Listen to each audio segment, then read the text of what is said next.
Inaasahang mas iinit pa ang magiging labanan sa national positions ngayong formal nang binuksan nitong Pebrero ang campaign period. Bagamat nagkalat na ang mga campaign materials gaya ng posters at commercials, ang opisyal na panahon ng kampanya ay nagsisimula pa lamang. Sa Pangasinan, ramdam na ng taong bayan ang presensya ng mga tatakbong kandidato. Kamakailan na umikot sa Dagupan, Calasiao at San Carlos ang Partido Galing at Puso o PGP. Unang naging destinasyon ng grupo ay isang university giant sa Dagupan City. Naging mainit naman ang pagtanggap ng mga estudyante kung saan nabigyan ng mga ito ng pagkakataong gisain ang mga kandidato. Isa sa mga isinsulong ng PGP maliban sa pag-angat sa estado ng edukasyon sa bansa ay ang pagbibigay ng sapat na trabaho sa mamamayang Filipino. Kailangan po natin talagang ihanda ang mga oportunidad na nag-aantay sa mga graduates. Hindi pa pwede puro graduates lang. Kailangan makapag-integrate sila into the workforce. Nang sa ganon, hindi sila magiging pagpapigat po sa bansa, kundi they will be positive contributing members. Kaugnay din sa edukasyon, tinalakay ni Pasig Representative Roman Romulo ang kanyang akda na Unifast Act kung saan ang mga guro ay mabibigyan ng benepisyo. Sa ilalim ng mga student ito, may nakasulat dyan, Special Education Purpose Fund.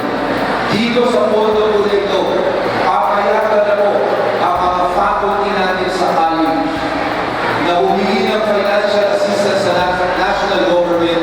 Pambayad po kung kulang pa sila sa thesis, dissertation, or kung gusto po nila na mag-aral ng master's or doctoral degree. Ganon din ang panukala ni Susan Oplen na tagapagtanggol ng karapatan ng mga OFWs. Ayon sa kanyang anak na humalili sa kanyang pagdalo, kinakailangan magkaroon umano ng masusing pag-aaral bago ipatupad ang ASEAN integration dahil makakaapekto ito sa ilang industriya. Isa rin po sa inaatupad kasi ng nanay ko, yung mga nag-aaral ngayon ng kolehiyo, dapat may ilalabas yung ating gobyerno na ito ang hinahanap na skills ngayon, ito ang available na jobs. Hindi lang dito sa Pilipinas, kundi sa ating mga international destinations, ito ang in demand para yung next generation, well-suited and well-adapted, para po sa mga kailangan ng ating ekonomiya. Kapayapaan at kaayusan naman ang nais paigtingin ni Congressman Sammy Pagdilaw na dati nang namuno bilang General ng Philippine National Police. Ako po ang magsusulong ng plataforma ng Peace and Order sa Team Grace po. Yan po ang mga kailangan ng panahon. Yan po ang kalawakan ng panahon. We need peace and order to reign supreme in our country. Because if there is no peace, there will be no progress.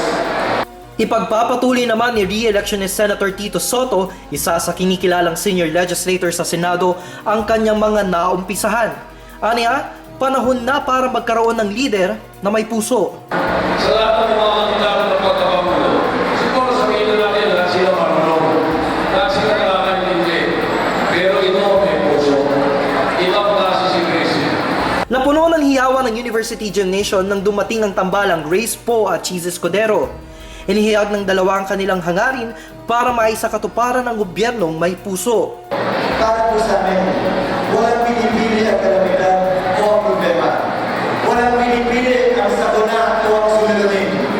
Dapat ang serbisyo publiko, wala rin pipiliin at wala rin pinipili. Pag kami ay nabigyan ng pagkakataon, ang bawat mahihirap tunghaman na nangangarap pagkatapos ng kolehiyo ay hindi na mag-aalala kung saan kukunin ang pagbayad ng kanilang tuition. Ang bawat bata sa public school ay magkakaroon ng libreng pananghalian.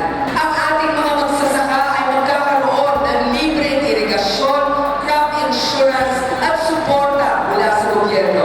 Bababa ang babayaran nating mga buwis. Sa susunod na mga araw, ang PGP ay magtutungo sa probinsya ng Iloilo upang ituloy ang kanilang paglilibot. Louie de la Vega, Pangasinan Watch.